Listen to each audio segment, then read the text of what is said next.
Podcast to be named later is what I'm calling it. Not terribly creative or ingenious. And we have not seen each other in about 10 years. Yeah. We had dinner for 2 hours Which was before amazing. this. I did love it. I Okay. appreciate you asking. Okay, Thank you. my hospitality. Yeah. The nexus, the origin of this interview, people don't even know how close you and I are, Yeah. were. Yeah. And so 10 years later, it was like, we didn't skip a beat, right? Yeah. Like I did my thing, you did your thing, and we're back. Yeah. And you went to jail. I had ups and downs that I haven't highlighted. They haven't been as public as what you went through. But I felt compelled to meet with you and to talk about what you've gone through because I had such admiration and respect for you as a player and as a person. And I felt like only I could identify with what you went through, unlike anyone else, right? And so what I'm going to do is I want to make it like cinematic, right? So we go to college. Right. And great time. University of San Diego, most beautiful college in America. Go castle. Toreros. Come on. The castle. On the hill right there. Best university in San Diego, bar none. Yeah. First tournament victory in Historic. the city. And the pinnacle of athletic accomplishment at University of San Diego. I mean, if you look at the 11-1 records from the football team and the NCAA tournament in 2007 and the volleyball team and the baseball teams and the draft picks, it was this own slice of paradise that will never be likely replicated again. Yeah. Very difficult for me to imagine all of the success that all the sports teams had simultaneously and with the caliber of people and what they've done beyond their athletic careers, because the athletic career was the beginning of their story as adults from 18. I witnessed your success happening concurrently with my success as an athlete, and you had a really difficult upbringing that people didn't know about. Right. They saw the success that you had as an athlete and my success. I mean, we were each other's biggest fans. Yeah, right? for sure. I mean, for sure. I think that was something that really brought us close. I think the respect for each other, just passion for the game. You can feel the energy, and I always felt that connection with you beyond, your personality, the ability to connect. And like I told you, I call you a chameleon because you're able to blend with so many different groups. But yeah, I think the passion for the game just always had the ultimate respect for what you do and the way you went about it, and you was very humble, man. So that's always, you got a gravitational kind of personality where you definitely want to, be around that kind of person. I appreciate that. And Brandon Johnson, part of the nickname Initial Club, BJ, is how he was affectionately known back in those days. So, as a JT, I got a lot of appreciation and respect for that. But people don't understand how good you were as a basketball player. And University of San Diego was not a rabid sports environment. So when I got there in 2004, I played football. I went to basketball games. I went to baseball games. I went to whatever I could get my hands on. Soccer, men's and women's soccer. Right. Eventually, I ended up going to softball games. I was going to make my school experience be rich with sports, and I didn't care if anyone else was going to be there or not. And so in 2004, I'm watching Bryce Vunang and Brandon Gay. Brandon's Gay from here, that, right? He's up the street. Is he? He was definitely part of my recruiting process. When I got there, I was introduced to Bryce, but I think the connection with Brandon Gay, man, he was an awesome talent. Definitely really part of the reason why, even though I wasn't going to get a chance to play with him, the conversation we had about the school, about the coaching staff, which, Brad Holland, those guys, Brandon Gay was just an awesome person to be around, man, and just inspired me to really, create that vibe. And that USD success was building. Brad Holland was getting in great recruits, not great by the standard of elite Division I programs, but had a program building. Gino Pomar from San Diego, right? I remember I played against him when I was 13 years old, right? And he was freakishly tall then, right? And people don't understand. Gino and BJ lived in the same house, and when BJ left, I moved in. Like I took over BJ's room at 5417 Loretta Street, right? Like facts. So everything's building, right? And we've got really good class, really good players, and so we both incrementally get better and better. And your success was a little bit sooner than mine. Like after your third year, 2006, like you knew 2006, 2007, you knew that you were destined for great things, and you were exploring leaving for SEC, ACC, like you thought about leaving. What did that look like, and what did that feel like to you when you considered leaving after 2 years at USD? With my journey, my freshman year, freshman All-American team, my sophomore year, it was kind of up and down, but at that point, I had been in a position where I knew I had matured. I started getting a lot of recognition around the states and around the country, and I knew right then, in order for me to reach a new level of success, I got to go play against the best competition, and I had felt like my game started start getting staggered because in order for me to compete, I need to get other players in here. You know, it was moments like that.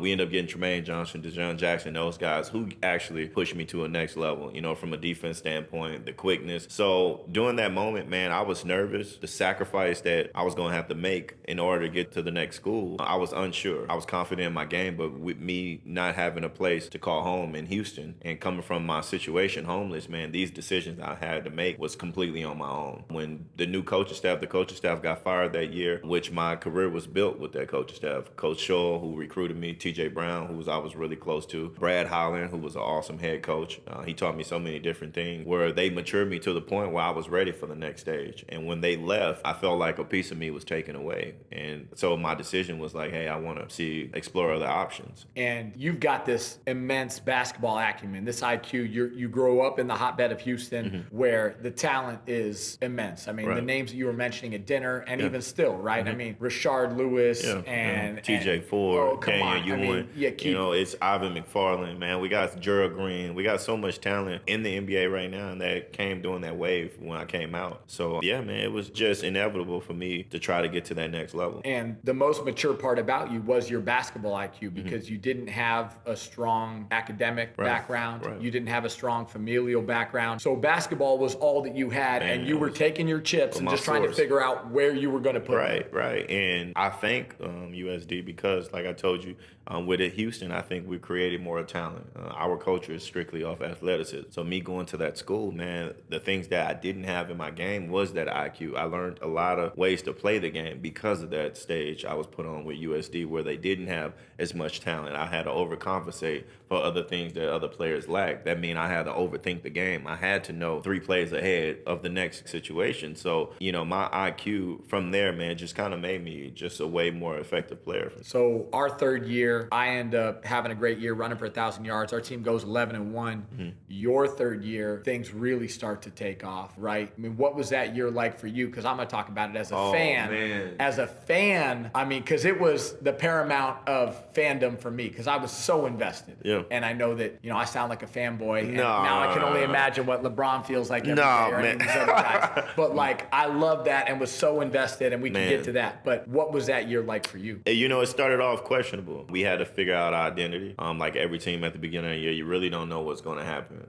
We was young. We had a new coaching staff. We actually, I guess we figured if we couldn't beat them, we joined them. So we ended up getting Bill Greer, a couple other guys from the Gonzaga program, Kyle Bankhead, Coach Carr, Coach Booker, all those guys, man, great pieces for what we was trying to do. Like I said, we had some leaders in the program in between me and Gino. That was kind of who driving the car. So we didn't really know. The success level hadn't been at an all-time high at USD. Like I said, at that point, academics was the main source. So that year, man, it was just, words can't even describe how that year turned out, man. We ended up going to Kentucky. I think that kind of started the roll. We ended up beating Kentucky there, man, which that game was insane. To go in Rump Arena and, you know, such a historic program during that time, man, it just opened my eyes to what we can really do. And I think from there, that was just a confidence booster. And that year, man, just turned into something magical. It was unexpected. When we get to the conference tournament, we end up playing Patty Mills from the San Antonio Spurs, and we're down by 20. We go in the locker room and coach trying to figure it out. And it's different from a standpoint of everyone's on that team and everybody has a piece to the puzzle in a sense. Everybody has to play their part. But when you're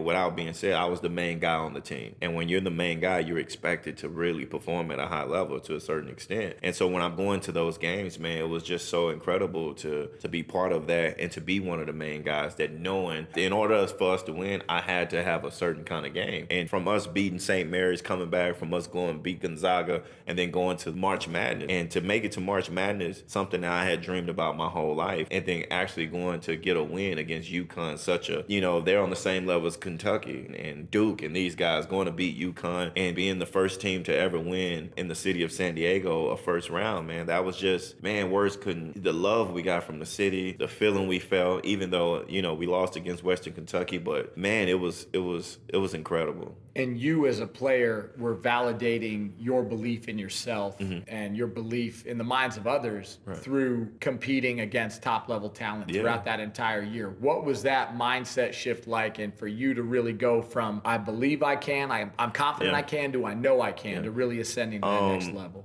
It changed my whole perspective. Honestly, USC game when we played OJ Mayo, somebody I saw when I was younger, get all the attention. I remember him being in the Slam magazine with LeBron James. From there, my mind immediately said they're both on the same level in a sense. So when we played USC, man, for him, I remember I was having a good game. I remember hearing the coach scream like, OJ, you can't stop him. We need to switch. When I heard that, I'm like, are they talking about, like, that game, we was in Anaheim, man, at Anaheim Classic. And that game took me to a new level, man. When I raised the temperature in a sense, like it was shocking, but after a while, my confidence continued to grow because of those moments, because of the teams we playing. And I just knew right then and there, like, hey, I might have an opportunity to get to the next level. Well, and you're playing on their home courts, right? So yeah. USD's not getting home. No. They're not coming there. I remember Coach Greer, something he always said, man, if we ever can, once you get them on a neutral court, and we knew when we get UConn and all those guys on a neutral court, I remember doing the conference tournament, he was like, no matter what, they got to come here. And that's the advantage we had. So I always kept that in mind. Like, when I coach my other kids and we got to go play somewhere, I coach AAU teams sometimes, and we got to play somewhere, I'm just like, listen, we're getting a really good team on a neutral court, and that's the advantage you have. And I always live with that. So that gave him instilling that in me, man, gave me the utmost belief in my team, myself. And man,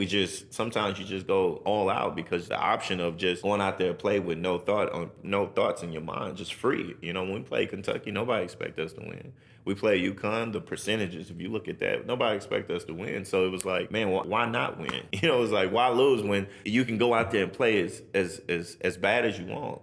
Everything is a positive at this point, So those moments, man, to play at those gyms and get those wins, man, it did wonders for our confidence. And only at USD could fans like me travel on the same plane as players like you down to Tampa. And it was insane. And people should all be able to experience the fandom of being immersed with the team and to be able to experience what it's like to watch your team go against a team of NBAers. Hashim Thabit, Charlotte Bobcats, AJ right? Price. Shabazz Napier, right? Kemba Walker. I mean, they're deep, depth for days. Jim Calhoun, head coach, legend, right? Yeah. And so we went out there with our guys, and I'm part of the team. You right? are part. You was completely Sitting front row, like on the sideline, baseline intersection, just shirt off, a California hat backwards. I definitely remember that. And I'm in. Didn't you have like stuff? I did have some body paint God. on. Yeah, I know, and my body looks the same. It's still relatively. No. You look amazing. That was so cool, man, to see you guys travel with us. I think that really put us over. It was a lot of people came for UConn, obviously. Yeah, man. It's so, to have you guys there, and it felt like us against the world. When we looked over there in that corner at you guys going crazy, and, after a while, we was like, hey, we can win this. And we looking at y'all, and y'all saying, hey, we can win this. And then, like I say, man, you had a connection, so I'm vibing off you. Like, we here. You know what I'm saying? Like, hey, let's do this. Let's get this win. And I think the team, after we went through that process of playing so many good teams didn't know we had a hard preseason, and that's what I was looking for. That's why I stayed, because I didn't want to play a season where we're playing to keep a job, or we're playing just to play, just because we want to feel safe. We don't want to have a 0-10 because it don't look good. So that was another reason why, the question you said when I wanted to leave, that was part of it. I didn't want the 10-2, and we didn't play nobody. And the 12 and 13 seeds won the games that day, right? So it was you and Western Kentucky in the round of 32 rather. And buzzers. Yeah, buzzer beaters, right? And we ended up on the cover of the St. Petersburg Times, right? I mean, like, that was about as high a high as a college basketball player could want to ask for, right? I mean, outside of winning the tournament. But you win a game, especially as a 13 seed, right, against a blue blood program. I mean, that's it. Calhoun wrote a letter to the school, and they didn't shake our hands after the game. And so he knew it was horrible sportsmanship. And they wrote a letter to us after the game, Calhoun, and he just apologized and talked about our program. And then he gave me and Gino like a lot of credit. And just that moment, I remember reading it. He was like, hey, we can play in this, the Big East, and they can play in any program, Wow. So that was just like, that was validation for me. And that's when, after that year, it was time. So Dejan, you, Gino, have a great game against UConn, lose to Western Kentucky, and 3 years, the opportunity to play in the NBA is there. It's real, it's tangible, right? I mean, people are reaching out to you. The process for getting into the NBA is a little tricky. You can't hire an agent, or you can't sign yourself up for the draft, right? And you've got no advisory council. I have no who is telling you what to do at that time? Who was telling you? No one. And assistant coaches might have known, or they might have said. I think, and then like I say, I saw Milwaukee in the gym, Phoenix Suns. Like, I'm watching people in the gym, so it's not like they don't know. I'm ready, and if I'm not ready, hey, I got a foot in the door. I got to leave when I'm hot, and I don't know what comes with the next year. So in that moment after the tournament, I'm ready, and I don't have a foundation from family or anything like that. Like I said, I did 5 years of school and college, and not one visit. So I don't have that foundation. Somebody's behind me helping me make this decision. I'm scared because in Houston I don't have a home, and in college this is life. I don't go home for holidays. This is where I'm spending majority of my time. Barbecues, I'm going to coaches' houses doing holidays, because this is home for me. So the fear of leaving this school and not going to the NBA, what do I do after? I hire an agent, all that kind of. What if I don't get this? The fear of that just kept me in college, and then other things played a part where I feel like some of the people on the staff had different intentions. So they didn't really give me the best option or the best to help me make the best decision for my future. And it's a tough predicament, right? When their longevity and their well-being is tied to yours, and you see that at programs across the board. So my fourth year. Your fourth year, I end up with a really bad injury, right? I think 07, 08, you guys go to the tournament. 08, I get hurt at the beginning of that year, right? First quarter of the first game, and devastating. Missed the whole year. Scouts at the game, Oakland Raiders, Jacksonville Jags, right? Like, you saw them. Yeah. I saw mine, right? And preseason All-American. I was an All-American the year before. Crazy year before. And you guys supported us, and we supported you, and it was what an athletic department needed to be from supporting each other, from a sport and team standpoint. First quarter of the first game, I get hurt, out for the year, end up having to have 2 surgeries, devastating for me, right? Yeah. And I have to be off my feet for 6 weeks. And so I'm recovering, and basketball season's coming around, and it's your final year, your senior year, right? So for me, I had 1 unit I had to take. I had the Matt Leinart, perfect plan, no academics, right? So my plan foils. You come around. You've got a kid at this point. Yeah. Fourth year, senior year, everything. Going to the NBA, scouts are at the games. Yeah. In those preseason tournaments, right, in those preseason games, the team's a little out of sorts, but they're there to see you and whoever you're playing against, because you're still going up against those really good programs and those blue bloods. So that fourth year, your 6th game, that was I had already been through a long journey, man. So to get to that point and to find myself at half court, laying there, man, I remember it felt like the whole gym went silent. Torn Achilles, UNLV, right? San Diego State. San Diego State. Right across the street, rival game. Yeah. And I remember going up for the ball, regular jump, tipped it with my right hand. I had got to steal, tipped it forward, take off running. And so when I came down to try to run, all I hear is explode. Pow, loud noise, like a gun went off. And it seemed like somebody stood behind me and just, kicked me. I looked back at one of the players because we're playing our rival school, and I know the kid. I'm like, hey, you're going to have to see me for this. What you doing, So I see the ball, just like every other play. I'm like, go get it. Go finish. Man, by the time I tipped the ball once, by the time I got to half court, I collapsed. And I knew what it was. I just knew it. I laid down, and before, I think Carolyn Greer, our trainer, as she was at half court, and I think she knew, and she came out, and she just put a hand on me, and she said, you're going to be okay. But we both knew, hey, this is everything.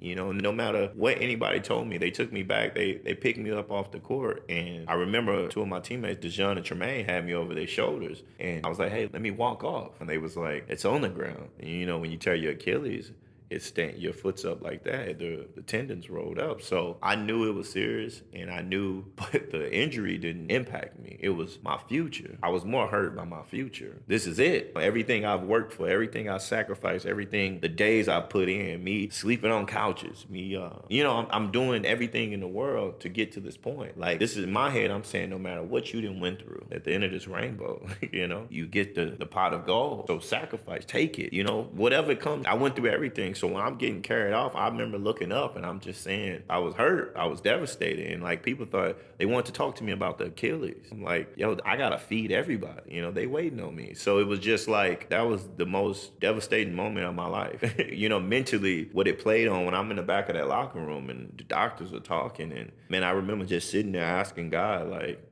I'm confused. You bring me this far, and now it's time to, you know, it's time to perform. You were sending money back home, trying to do whatever you could to give money to your child's mother, to give money to your child. And I mean, I remember holding a stipend. I remember sleeping on like my teammates' couches.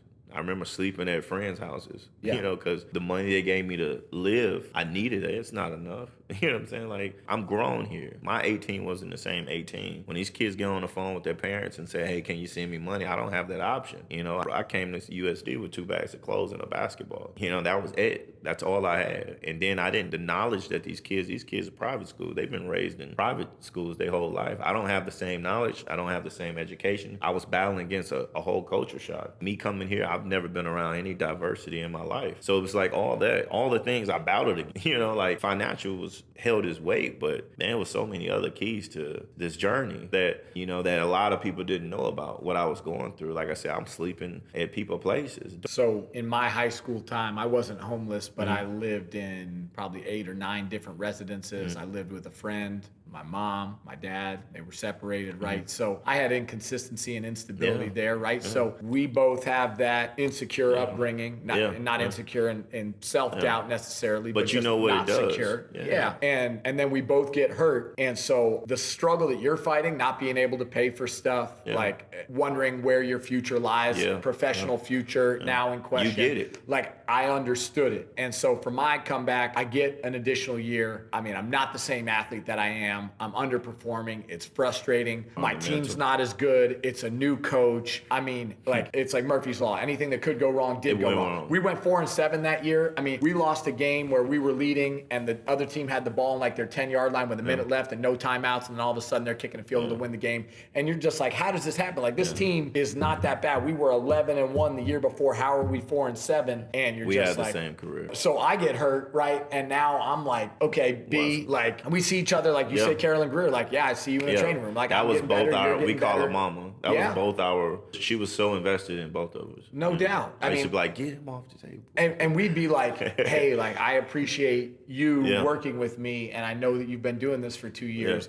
but I need Carolyn. I need Paul. It was nobody else could touch it. We needed real work. Yes. It was no time for a student to practice. None of that. We needed the official. Yeah, exactly. And so and Carolyn did that for us, and that was huge. And so that got me back. My 6th year, my final year, I was like good enough, right? But I knew that I would have needed like a 7th year. So after that 6th year, I mean, there was a lot of skepticism about me getting the year, about me being healthy enough. Yeah, I remember you telling me about that process. I end up becoming the team MVP. I run a 4.54 40 at my pro day, but I know that I could have done better than that. And so you're not as good as you once were. Oh, man. And so you come back for an additional year and the wheels are falling off, right? Everything. And you've got, I mean, I wasn't even close to the same player. It's going to sound like funny from Dumb and Dumber, but like Lloyd Christmas is freaking out and he ends up saying like our pets' heads are falling off. Everything is catastrophic. Everything that could have happened. Yeah, so you needed money, like tough to come by. I wasn't around the program. You needed time, attention, and love. Couldn't have it. Yeah. Like you didn't have firm, stern coaching all the time like you needed and like you had grown up with in Houston and then in your early career at USD. And then your support system wasn't as mature as it was when you had guys like Gino and you had other veteran leadership people that like I could B-Gay. connect with. Yeah. So you end up this final year and it's just a run-of-the-mill season. Yeah. Right. And what was that season like for you? I mean, was it a blur?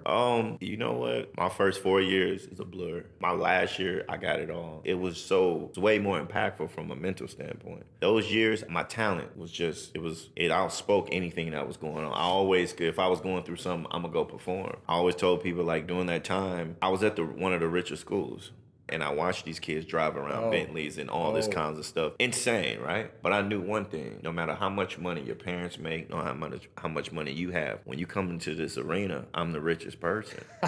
You get what I'm saying? I looked at it like that, and I was like, no matter how I walk this campus, no matter how much you know in this classroom, you do what you're great at, because only in life you're going to be great at one thing. You can try to work at it. But that one thing you're going to be really great at. And that's what I did. I wanted to make A's and B's, but I was mature enough to know, okay, I'm not going to be the best in this academic world. So I made up my mind, like, this is my passion. No matter what you guys doing, you're coming here to see me. You know, no matter what you got going on in your life, you scheduling your moments to see me. And this is my world. I don't schedule moments. If I don't have this on my schedule, we won't see each other. But you're coming here. And if you don't want to tell yourself you're coming to watch this performance. And I'm a huge part of this performance. So I'm the richest person in the room. When I'm the poorest at this school, I know it during this moment. Man, I just came to life during those moments, you know? So that last year, man, to not have that moment, because now at the point, I didn't feel like the best player. I didn't feel like the fastest. I didn't feel like I shot the best. I didn't have the confidence. Man, I was at my lowest that year. I wasn't around the team. So when I came back from the injury, I had 2 surgeries my senior year. I had Achilles, and then when I got back up to 100%, I had bone spur surgery, dropped me right back down. So not having family, not having friends like that there to really massage my ego, rebuild me. I don't know if you, but anytime you have surgery, you want family there. Somebody next to you to help you every day. You know, I don't have nobody to visit me. My coach's staff not coming there every day. You know, so it played a lot on my mental that last year. So that was probably the hardest year of my life, because I had kind of removed myself to a certain extent. Like, I'm not close with any of these players. I didn't recruit these players. I think DeJohn and Tremaine and Rob, I think they transferred, graduated, Gino. You know, so the connection, I was just like there. You know, like my mental game. I remember one of the things, this is crazy because out of all the positive, this thing stuck out to me. I remember walking in Pacific Beach. We was out that night. And me, DeJohn, and one of the other players. And I remember we walking by a kid, one of the fans, and he said something to DeJohn, and I think I laughed, and he was like, "And you not half of what you are no more." You know, so to hear that, it was like, he don't know how bold that stuck out. Like, to hear somebody say that, I had never heard anything like that in my life. To hear that I'm not really good. I think that kid, I don't even know that kid's name, but it played such a huge impact on me. And that moment let me know, like, it's time for me to go. So you've got all sorts of issues that you're trying to cope with, right? I mean, for me, I took on an extra semester of grad school. It basically cost me the same amount as my undergraduate tuition, right? And so I'm still swimming in college debt, trying to figure that out. Student loans. And you've got to figure out, it's survival, right? Survival. Like, the game that you loved and that you grew up competing at the highest level, being the richest person in the arena, like, you're not that guy anymore. No, I'm not. Yeah, you're maybe the second or third or fourth richest. And if you're second or third or fourth, you're broke. Like, everybody else is Jeff Bezos, and you're down there. So you're there, and you're trying to figure out, how do you make ends meet? And I don't want to get too deep into this, right? You end up being implicated in a point shaving scandal, running with the mafia, and there are a number of decisions that lead to that, ultimately, that stem from your background, your upbringing. You end up there. How does that happen? And how do you get yourself out of that, and how do you ultimately rectify that, right? Like, because like, the story of what happened, everybody's seen it, or they've read it, or they're familiar with it if they want to be, right? Like, Google's a powerful thing for good and for bad, but that doesn't define you, right? 10% of life is what happens to you, 90% is how you respond to it. So how do you end up there? And then I want to know about your journey out of it. One of the most unique experiences I've ever had in my life, if you're not familiar with point shaving, is controlling the outcome of games.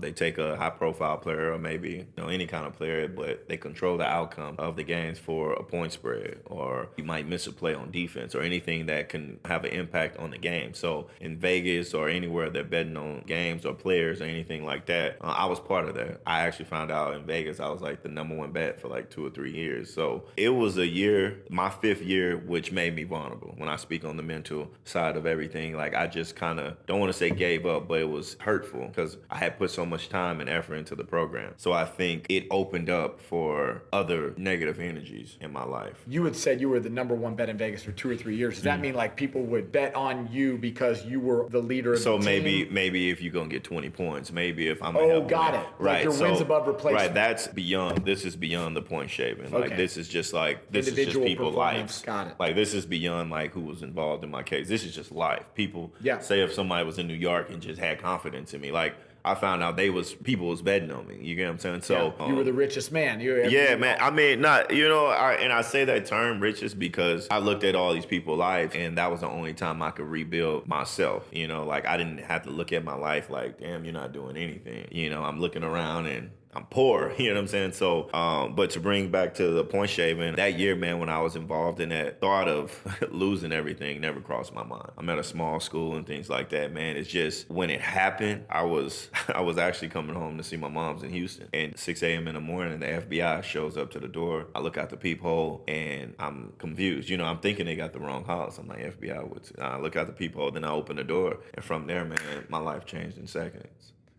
It's hard to talk about today because it impacted my life so much. I lost so much. In that moment, man, I sat in, they took me down to prison. I sat in solitary, and I didn't know. They didn't tell me anything until basically I sat in the interrogation room, but they played a little bit of the tape, and I wasn't sure. They basically have our phone taps. I wasn't sure what was going on. But when I heard my voice, I told them immediately, stop the tape. And I knew at that moment, like, oh, this is going to be interesting, but I'm not knowing the magnitude of the case. And the next day when I was in prison, man, they slid the paper on the door, a big page, USA Today. You tell me what happens then. You know, so I lost everything in 7 days. I ended up being sanctioned from the school. I lose my contract. My agent, I had Brian Elfers out of San Diego. He was my agent. And, nobody waited on the result or if I was guilty or not. I just literally, everybody removed themselves from my life. Friends, family, certain people, so, and like I said, the biggest thing was being sanctioned from somewhere, from my college, somewhere where I put my life into. So, and so I was one step from the NBA during that time. I was with the Wizards, and I came home, like I said, I see my mom, so I'm getting close. People saying, comparing me to Chris Paul a little bit,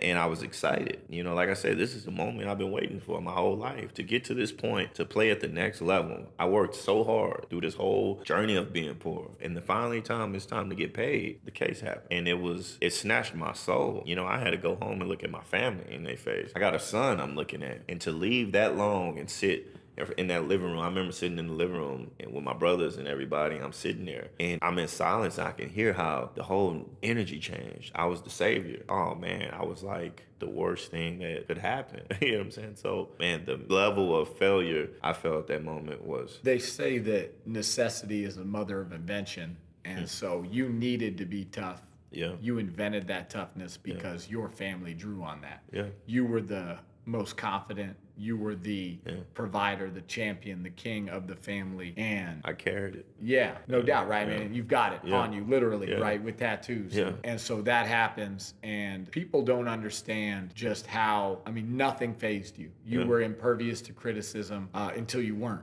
Right? And so that happens to you. And again, it's not about what happens to you. It's about how you respond to it. You go to prison, an immature person who had made a couple bad decisions at a point of weakness.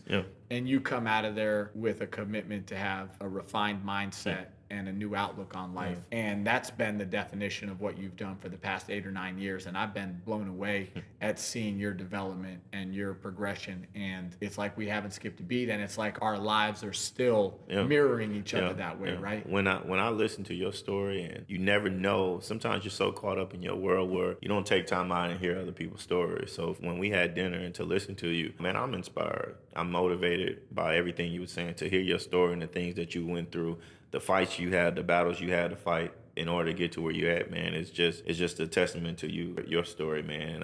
And I salute you for everything you went through and everything that you basically, conquered through your process, man. So it's definitely been a journey for both of us. And like you say, I always respected everything you've put out. And I know how much you've put into your world. And just to listen to you, see you grow, man, it's just crazy, man. When people don't have the excess or the abundance that you have, a lot of times they point fingers. And I'm not going to get political with it, but people say, well, the rich should be taxed more because they make more and they have more. And everybody has the license to go out and make. And I agree that the rich should pay more taxes, right? I mean, they help everyone else out, absolutely. But you've got the license and the opportunity to go do that too. Right? Yeah, you've got the same time. You can go out and make your own fate. And back to the 10% of life is what happens to you, 90% is how you respond to it. I want to cap this by saying that you're making the most out of your 24 hours, right? You're waking up and training early in the morning before the sun comes up. You're getting a second training session after the sun goes down because you've got to be super dad in the middle of the day to make sure that your wife is able to do what she has to do. I'm waking up at 3 in the morning to make sure that I'm holding other people accountable, so I'm getting more out of my day. Like that is, you can do that. That's available to you. That's available to everyone. You got that same option. So if you want to be a writer, if you want to go out and you want to create your your own music, you want to have some sort of expressive, artistic, athletic,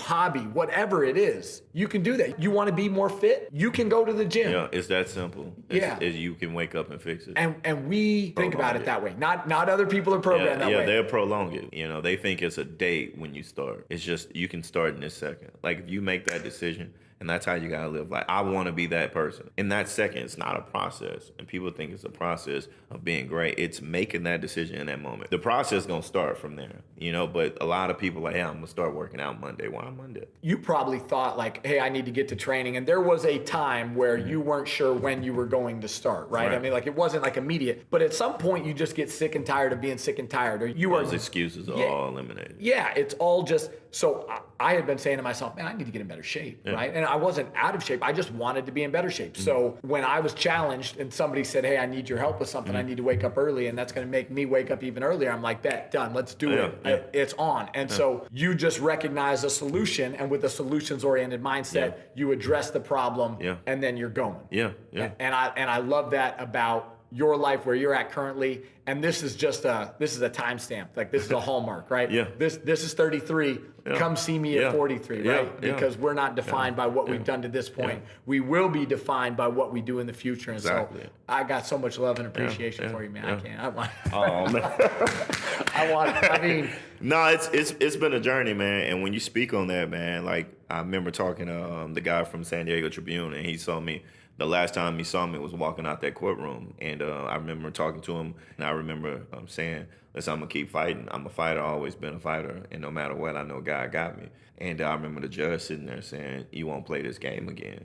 And to hear those words, it motivated me. Some people would have took it as, that tore me down. Now that motivated me. And now, I've been playing for the last 6 years overseas, professional basketball. And now guys open up a new door for me public speaking, man. So, I didn't let my circumstances define my future. I talk about preparation for your opportunity. And I remember, like I told you, 2 months after they picked me up, I went to a side lawyer, and she told me that I would be going to prison. From there, I had to make a decision. Do I quit basketball or do I keep pushing?